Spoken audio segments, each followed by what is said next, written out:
উনার পাশে আছেন আরেকজন ডাক্তার, আমাদের যশোরের মনে হয় 250 শয্যা বিশিষ্ট হাসপাতাল খুলনা, মাশাআল্লাহ আমাদের বিভাগের ডাক্তার, নামটা আমি ভুলে গেছি, কামরুজ্জামান, ডক্টর কামরুজ্জামান সাহেব, শ্রদ্ধাভাজন। উনি অনেক ব্যস্ত মানুষ, ডাক্তারদের ব্যস্ততা তো শেষ নেই, এত ব্যস্ত যে প্রেসক্রিপশন এমন লেখা লেখে যে ফার্মেসি আলাদা ছাড়া কেউ বোঝে না, কারণ ওনারা তো ব্যস্ত থাকেন, তাড়াতাড়ি সুন্দর করে লিখতে গেলে একটু সময় লাগে, ঠিক না বেটি? তো এই জন্য এত খারাপ করে লেখে যে ফার্মেসি আলাদা ছাড়া বোঝে না। একবার একজন প্রেসক্রিপশন নিয়ে গেছে হাসপাতালে, দূর ফার্মেসিতে, আপনার একটু বলি, যাওয়ার পরে ওই নিচের 1 নম্বর বাদে ঠিক নিচের সাইডে ওষুধ দিয়েছে, দিয়ে বলছে ভাই 1 নম্বরটা আমাদের ছিল, শেষ হয়ে গেছে, আপনি অন্য দোকান থেকে ওষুধটা তো আসলে অর্ডার করে আনতে হয়, তা আপনি যদি অর্ডার দিতে বলেন তাহলে অর্ডার দিবেন।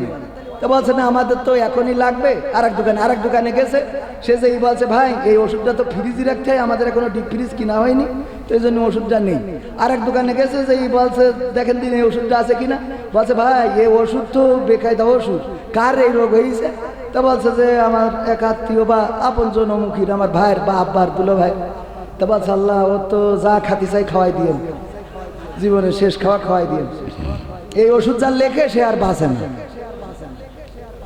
ও তো সে বেকায়দা অবস্থা যে হয়েছে, সামান্য পেট ব্যথা, এ কি ওষুধ লিখেছে, এর শেষ খাওয়াইতে হবে।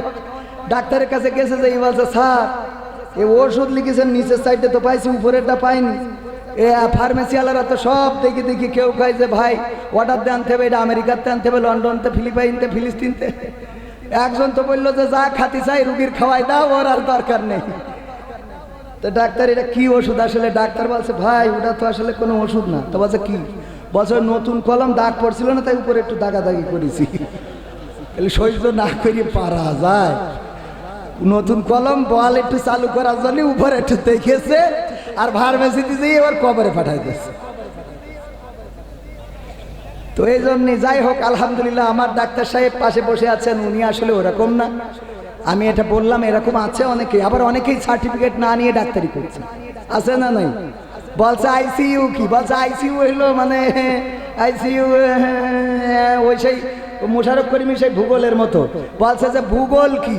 তা বলছে ওই ভূগোল না, কুমেরু কি? বলছে কুমেরু হইলো, কুমেরু এরকম একটা দুইটা ট্রেন পাটি দিয়ে এরকম ঝকঝক করে ট্রেন যাচ্ছে, নিচে পাথর আছে, ওর নাম হইলো কুমেরু। বলছে 10-এর মধ্যে 10। তো এরকম আছে না, মানে স্যারও জানে না যে আসলে কুমেরু কি, সুমেরু কি, ও না জানলেও কি লিখবে। আমার যদি কোনো ওষুধ লিখে দেয়, আমার রোগ হয়েছে গ্যাসের, উনি যদি ক্যান্সারের ওষুধ লিখে দেয়, আমার কিছু করার আছে? ফার্মেসি আলা দেবে, খেয়ে পড়ি থাকবো। তো এই হলো অবস্থা। যাই আর যেহেতু আছে একজন চাইনিজের বক্তব্য আপনাদেরকে শোনাই। একজন চাইনিজ বললেন, ওগো আমার সন্তানেরা, আমি মারা যাওয়ার পরে তোমরা আমার 3টা কাজ করে দেখাবা। কয়টা কাজ? 3টা। একটা হলো আমি মৃত্যুর পরে তোমরা আমার কফিন করবা। কফিন করার পরে ওই কফিনে 2টা ছিদ্র রেখে আমার হাত 2টা বের করে দিবা, আমার 2টা হাত বাইরে থাকবে। এইটা হলো আমার প্রথম নসিহা, এইটা হলো আমার প্রথম ওসিয়ত।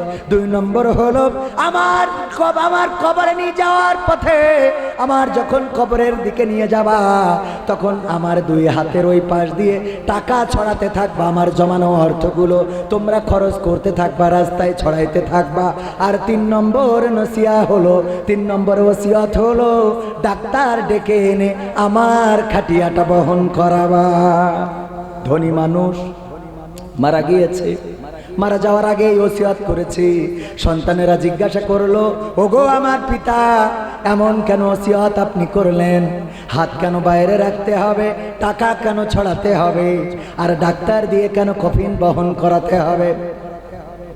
ওই লোকটি বললেন, ওগো আমার সন্তানেরা শুনে নাও, আমি এই পৃথিবীবাসীকে দেখিয়ে দিতে চাই, আমি খেটেছি, 2টি হাত দিয়ে লড়াই করেছি, সংগ্রাম করেছি, অর্থ উপার্জন করেছি, টাকা গুনেছি, স্বাক্ষর করেছি, দুর্নীতি করেছি, অন্যায় অপকর্ম করেছি, যাই করেছি টাকা পয়সা উপার্জন, সমস্ত টাকাগুলো খালি হাত, আমি শূন্য হাতে চলে যাচ্ছি, একটা টাকাও সাথে করে আমি নিয়ে যেতে পারলাম না, শূন্য হাতে যাচ্ছি। 2 নম্বর ওসিয়ত, টাকা ছড়াবা। আমি দেখাইতে চাই পৃথিবীর মানুষ যেন দেখে আমি মৃত্যুর পরে আমার টাকা আমার কোনো কাজে আসে নাই। কাজে আসবে নাকি? না, কাজে আসবে না। কয়দিন আগে জিজ্ঞাসা